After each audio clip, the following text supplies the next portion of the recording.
ඔබ අභ්‍යවකාශයේ සිට පෘථිවිය දෙස බලනවා කියලා හිතන්න. හදිස්සියෙම ඔබට පේනවා කාන්තාරයක් මැද තියෙන දැවැන්ත ඇසක්. මුලින්ම බලන ඕනෑම කෙනෙක් හිතන්නේ ඒක මිනිස්සු හදපු දෙයක්ද? එහෙම නැත්නම් පිටසක්වල ජීවීන්ගේ නිර්මාණයක්ද කියලා. නමුත් මේ අමුතු ව්‍යුහය ඇත්තටම ස්වභාව ධර්මයේ අපූර්ව නිර්මාණයක්. අද අපි කතා කරන්නේ රිචඩ් ව්‍යුහය. එහෙම නැත්නම් පෘථිවියේ ඇස ලෙස හඳුන්වන ලෝකයේ අභිරහස්ම භූවිද්‍යාත්මක ස්ථාන වලින් එකක් ගැන. මේක තියෙන්නේ කොහෙද? රිචඩ් ව්‍යුහය පිහිටලා තියෙන්නේ බටහිර අප්‍රිකාවේ සහරා කාන්තාරයේ මැද. මේ විශ්කම්භය කිලෝමීටර් 40ත් 50ත් අතර වෙනවා.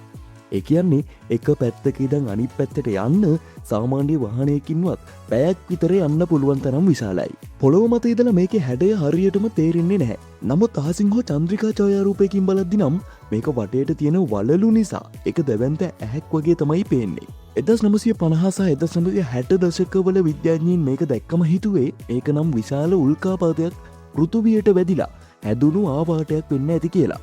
මොකද වටකුරු හැඩේ ඒකට හොඳටම ගැලපුණා. නමුත් පසුව කළ පර්යේෂණ වලින් දැනගත්තේ උල්කාපාතයක් වැදුණා නම් තිබිය යුතු ගල් කැඩී ගිය ලකුණු අධික පීඩනයේ වෙනස් වූ පාෂාණ සහ වෙනත් සාක්ෂි මෙහි නැහැ.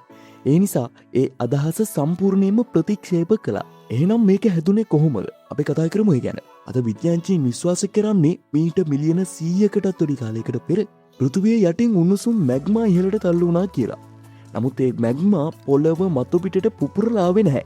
ඒ වෙනුවට පොළව යට පාෂාණ තට්ටු ඉහළට එසවුණා. එන්පසුව වසර මිලියන ගණනක් පුරා හමා ගිය සුළඟ, වැස්ස සහ කාන්තාරයේ කාදනය නිසා මෘදු පාෂාණ ටිකෙන් ටික ගෙවිලා ගියා.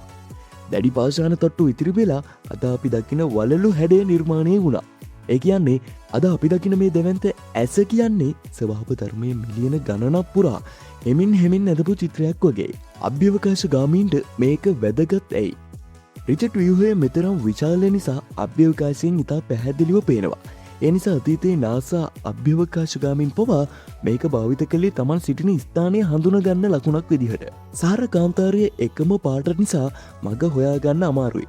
නමුත් මේ පෘථිවියේ ඇස දුර සිටම හඳුනගන්න පුළුවන්. අපත් රසවත් කතාවක් තියෙනවා. සමහර අය කියනවා ග්‍රීක දාර්ශනික ප්ලාටෝ සඳහන් කළ අතුරුදන් වූ ඇට්ලාන්ටිස් නගරය මේ ස්ථානයේ වෙන්න පුළුවන් කියලා. මොකද රිචඩ් ව්‍යුහයේ වටකුරු හැඩය ඇට්ලාන්ටිස් ගැන පැරණි විස්තරවලට ටිකක් සමාන බව සමහරු කියනවා. හැබැයි මේ අදහසට කිසිම විද්‍යාත්මක සාක්ෂියක් නම් නැහැ.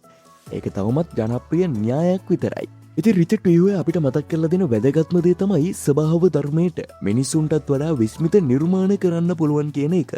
පෘථිවිය ඇස ලෙස හැදින්වෙන මේ දැවැන්ත ව්‍යුහය අදටත් ලෝකයේ වඩාත්ම අසාමාන්‍ය භූවිද්‍යාත්මක ස්ථාන අතරින් එකක්. ඔබට කවදාහරි අභ්‍යවකාශයේ සිට පෘථිවිය බලන්න ලැබුණොත් මේ දැවැන්ත ඇස ඔබේ අවධානයත් අනිවාර්යයෙන්ම දිනා ගනීවි.